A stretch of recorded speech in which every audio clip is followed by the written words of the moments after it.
The reality is no. You've got a team. If you have a really hard problem, bring everybody together. Present the problem out on the table.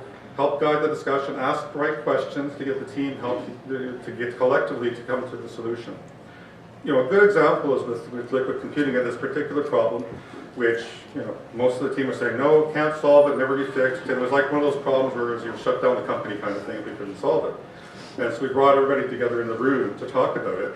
And the engineers, most of them are saying, no, it can't be done, can't fix it, no way. Except everybody except one guy was really talking. So I asked everybody else to talk and just asked the older fellows, you know, what his opinions were.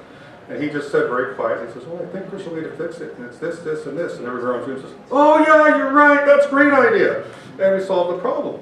So the team is actually one of the largest assets you have, but you know, making it solve the problem is really up to you. You're the one who can enable it and engage the team and move things ahead. Being calm is important. So when you got the fires burning and you're hitting the wall, you as a leader, it's important to remain calm and stay consistent because the team looks to you for confidence. They look to you to draw strength when you have problems and the stress level is rising. So one of the things you need to be careful about doing is to be consistent, demonstrate behave in a very, demonstrate the leadership that's required. Bring people together to solve the problem, share the information about what's happening, what you're going to do. Because in the future, they're going to look back at how you handled those situations and they're going to emulate your behavior. So it's okay to be concerned, it's nervous and scared. Take that home. If you've got a partner, go off to a bar somewhere, cry and yell at each other. But that's not for the team, that's for you. You need to make time to look ahead. What's the next thing? Where's the team going? So, when you're over, this is the things you have to work in over coffee, over lunch, whatever. You have to sit down, set up, lay out. What are the next things we have to do to bring the company to the next level? And you need to start thinking about it before the rest of the team's engaged. You need to start making notes, and then at the appropriate time, bring people in. You're looking at things like product roadmap, technology roadmap, sales planning, which markets you're going to go into, the team growth, what kind of people you have to hire and when. There's a whole bunch of things about where the company is going to grow, and you need to be the one to lead that analysis and planning activity. Probably most important is your role as money. You got to find the money. You got to find the resources. You got to find where the sales are going to come from. You got to manage the money, because when the money's gone, your company's gone. And really, what you need to do, your ultimate goal is to grow the money, grow the business, and achieve your vision. And it's really your role as a leader is not to play with technology and not to avoid talking to customers or avoid making those cold calls. It's all about bringing the money in. And the last thing was something I learned, actually the second last thing.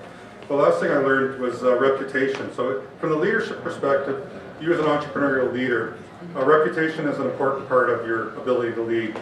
And it's really can be a form of currency to you as well. It's valuable as money. In fact, in many cases, it is actually translate to money.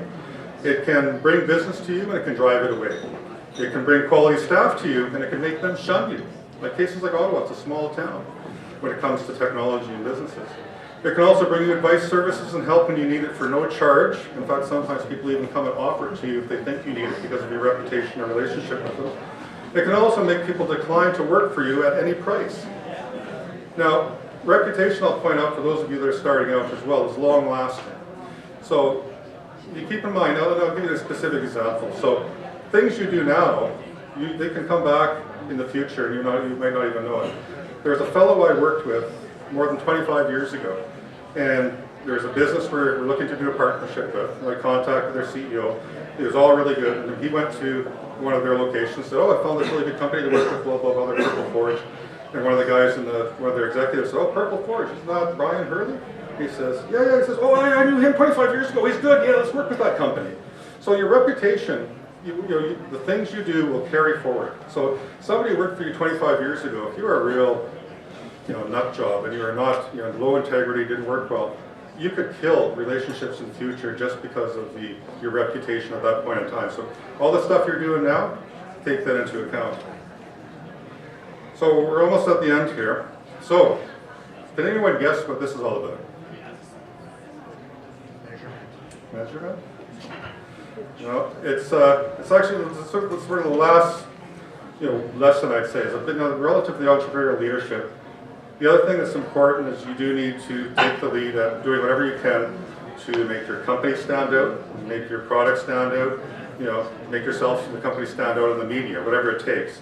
And, you know, so if I just come here without this and give you this talk, you know, some people will learn something of it, but you walk away, you wouldn't say twice about it. But some of you would say, oh, there's some idiot up there with a light on his chest, right? Don't know what the hell he was talking about, but I don't know what the hell he was doing. And then that'll lead to, well, oh, who is that? Oh, it's Purple Forge or something, right? And so the people will hear the name, they'll get the recognition.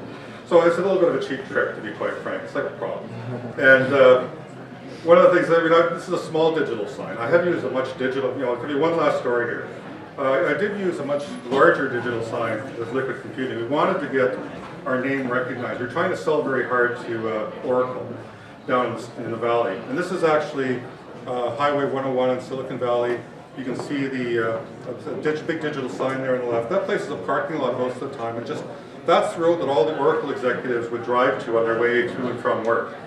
And so we went out and we bought a digital sign, or a slot on that digital sign for Liquid Computing. And it worked very well, because as I started going around in the Oracle offices and saying, oh, I'm Liquid Computing, we're trying to sell you this. Oh, Liquid Computing, I think I've heard of that. Because they had actually seen the signage up on Highway 101. So we went from being a nobody, you know, something that they'd never heard of, to something that was almost like they're a real company out of the valley, even though we're out of Canada and had really nothing to do with the valley other than paying for a digital signage. So, with that, I'd like to thank you for your time and kind attention. I hope that you saw at least one small piece of this will be of use to you, if not now, sometime in the future. And do tell your friends all about my digital sign. And all the best on your entrepreneurial endeavors. Thank you very much.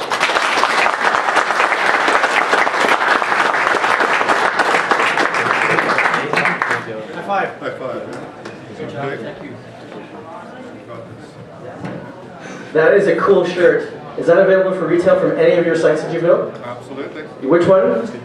Cheap plugs. Got it. PurpleForge.com. Purple Forge, great business. Thank you for the time, Ryan. Do you mind actually staying up so we can do one more award? Sure. Perfecto.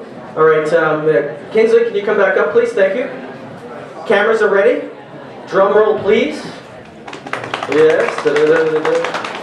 All right. Okay, so if you don't mind singing. The winner of the CEA Recognition Award goes to Chance. Woo. Congratulations.